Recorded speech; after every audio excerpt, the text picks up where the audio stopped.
Это актуальное интервью в студии Сергей Михедов. Здравствуйте. В Якутии организована неделя профилактики заболеваний эндокринной системы в рамках Всемирного дня щитовидной железы, который отмечают 25 мая. Что приводит к заболеваниям щитовидной железы, как предупредить такие недуги? Гостья в студии Любовь Сыдыкова, главный внештатный специалист по эндокринологии Министерства здравоохранения Республики Саха-Якутия. Любовь Ахмедовна, здравствуйте. Здравствуйте.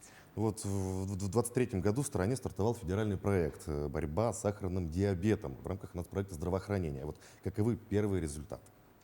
Да, действительно, у нас по всей стране сейчас реализуется федеральный проект, и у нас в республике также разработана и реализуется региональная программа «Борьба с сахарным диабетом».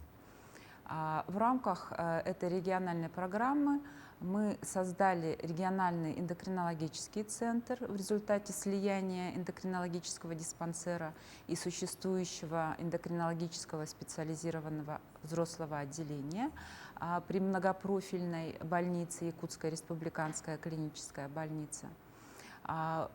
Сейчас уже оборудуется кабинет диабетической ретинопатии, где будет, значит, аппарат лазерной фотокоагуляции, томограф будет, значит, также будет оснащение кабинета диабетической стопы, разработана маршрутизация для того, чтобы пациенты, значит, вот с такими поздними осложнениями диабета попадали в специализированные отделения других тоже больниц третьего уровня, а затем уже обратно поступали в РЭЦ для дальнейшего динамического наблюдения.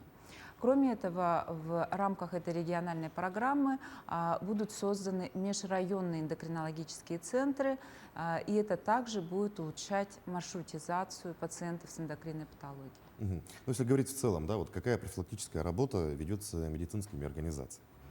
Сейчас очень большое внимание уделяется так называемым школам здоровья, то есть это школа терапевтического обучения пациентов с сахарным диабетом. Поскольку это заболевание хроническое, пациенты очень много должны знать об этом заболевании, знать, какие параметры они должны контролировать, какие анализы и с какой кратностью они должны сдавать и какие решения принимать по результатам этих анализов.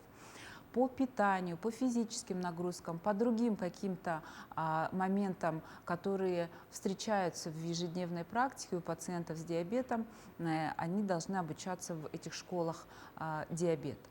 Кроме того, я уже сейчас упомянула о таком параметре, как показатель, например, вот гликированного гемоглобина при сахарном диабете, он должен контролироваться раз в 3 месяца. Это обязательный сейчас критерий, и мы сейчас отчитываемся и в Минздрав России о том, что все наши пациенты с диабетом раз в квартал должны быть обследованы на уровень гликированного гемоглобина. То есть таким образом мы можем оценить компенсацию заболевания. А вообще вот по всей Якутии, как много якутян болеют сахарным диабетом, какова обстановка с этой болезнью? К сожалению, как и, в общем-то, и по всей России, у нас сохраняется постоянный и такой вот, скажем так, достаточно быстрый рост распространенности именно сахарного диабета второго типа, которым заболевают люди старше 40 лет, как правило, и, как правило, с ожирением, с какими-то уже сопутствующими заболеваниями сердечно-сосудистой системы, то есть с артериальной гипертензией, с высоким холестерином и так далее. И вот на сегодняшний день у нас зарегистрировано порядка 28 тысяч. Порядка 28 тысяч пациентов с сахарным диабетом. Да? Вот какими симптомами, да, отличается сахарный диабет? В каких случаях, да, людям нужно обратиться к врачу обязательно? Ну, вообще, первым проявлением диабета считается так называемый 3П. то есть это полиурия, много-много мочиться начинает человек, полидипсия, много хотеть пить, соответственно, восполнять, и, значит, также полифагия, то есть это такой несдерживаемый волчий аппетит, да, то есть это как бы замкнутый круг, когда ожирение вроде бы как является и причиной заболевания, но с другой стороны, оно также и в ходе заболевания усугубляет состояние вот этой вот инсулинорезистентности. И когда вырабатывается много инсулина, чтобы вот эту инсулинорезистентность преодолеть, это все идет за счет увеличения, опять же таки, аппетита. Да? Поэтому вот, как, вот такой вот замкнутый круг, который надо прерывать, к сожалению, вовремя, если этого не происходит, то вот этот вот преддиабет уже переходит в сахарный диабет манифестный, уже второго типа, который нуждается в серьезном и медикаментозном лечении, и в обучении, и в контроле параметров. И, соответственно, сам по себе диабет высокими сахарами не так страшен, как он страшен поздними осложнениями, которые, к сожалению, инвалидизирующие. Да? То есть это и слепота, это и гемодиализ, это и ампутация конечностей. И мы уж не говорим о том, что огромный вклад пациенты с сахарным диабетом вносят в сердечно-сосудистую смертность. А вообще поддается ли лечению сахарный диабет? То есть если поставили такой диагноз, то есть это навсегда, либо можно каким-то образом устранить эту болезнь? Да, Вылечить есть ее? такое понятие, что это контролируемое заболевание. То есть если на ранних этапах мы сможем своевременно выявить заболевание и заниматься такой вот своевременной ранней профилактикой поздних осложнений за счет в том числе и тех мероприятий, которые я перечислила, то есть контролировать сахар, быть обученным, своевременно принимать лекарства, своевременно диспансерное наблюдение проходить, то тогда пациенты с сахарным диабетом должны проживать ровно столько, сколько общая популяция. Мгм. Ну вот теперь о заболеваниях эндокринной системы. Да, вот какие заболевания наиболее чаще всего, да, встречаются у пациентов, какие симптомы говорят о наличии эндокринных заболеваний? Ну, на самом деле эндокринные заболевания очень и очень разнообразны, но я всегда своим студентам говорю о том, что заболевания эндокринной системы всегда характеризуются изменениями внешности в первую очередь. Поэтому опытные эндокринологи могут обратить в первую очередь на внешность пациента внимание. Это и увеличение щитовидной железы, которое приводит к изменениям контура шеи. Это и может быть экзофтальм, то есть выпученные глаза. Это и, значит, либо ожирение, либо ненормальное снижение массы тела. Это ожирение, которое характерно именно, например, для кушингоидов в области лица, шеи, живота, относительно скошенные ягодицы, относительно худые конечности. Начинают появляться синяки, значит, на коже, начинает появляться так называемый гирсутизм, то есть у женщин по мужскому типу оволосения. То есть это достаточно такие проявления, которые внешне видны.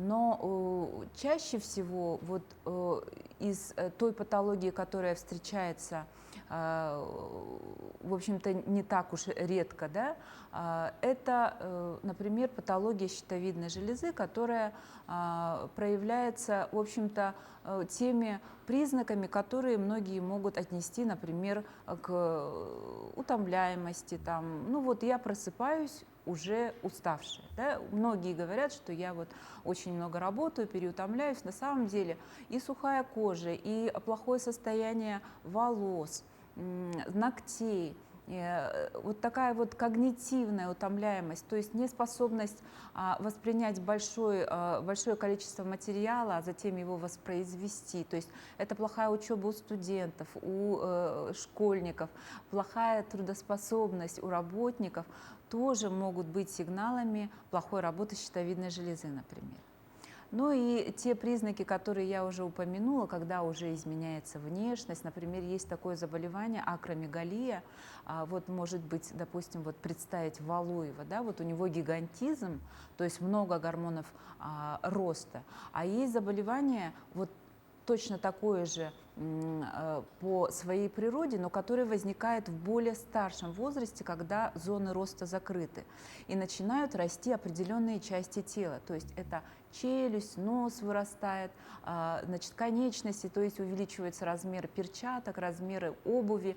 И очень часто мы, когда задаем вопрос пациентам, а когда же начались эти изменения, они затрудняются ответить, хотя если проследить по фотографиям ретроспективно, можно увидеть, что изменения внешности, они достаточно выраженные. То есть если бы опытный эндокринолог просто одним глазом взглянул, он бы уже заподозрил это заболевание. А, к сожалению, люди, их близкие видят каждый день и думают, что это может быть с возрастом, вот изменения такие внешности и так далее. Да? Поэтому, конечно, если вы попадаете на диспансерное наблюдение, терапевт вас должен при подозрении направить более узкому специалисту-эндокринологу, и мы сможем вам своевременно выявить уже топически причину, да, то есть это опухоль где-то или кровоизлияние где-то произошло, и, конечно же, суметь оказать помощь. Очень часто медики отмечают, да, что в рационе якутян очень мало йода, можно сказать, хронический дефицит. Да? Вот влияет ли этот факт на нехватку такого важного элемента при обнаружении болезни эндокринной системы? Да, действительно, у нас регион относится к средней эндемичности, то есть дефицит йода зарегистрирован. Он на самом деле регистрируется по средней медиане йодурии у детей и у беременных женщин. То есть это такие исследования, которые у нас проводились только в конце 90-х годов, и после этого таких исследований не проводилось. Мы сейчас просто клинически значит, можем отмечать, что достаточно много зоба, в том числе и вот причиной которой является дефицит йода. Поэтому мы понимаем, что существует 3 вида профилактики. Это массовая профилактика, йодирование соли, йодирование продуктов. Групповая профилактика – это, безусловно, беременные женщины и, возможно, какие-то группы, ну, допустим, детсад какой-то возьмут или школу, да, какую-то декретированную возьмут. И, безусловно, индивидуальная профилактика. А вот индивидуальная профилактика – это уже препараты сертифицированные, калия-едида, которые каждый житель в нашей республике, понимая, что у нас дефицит йода, может покупать и совершенно спокойно восполнять суточную потребность в йоде.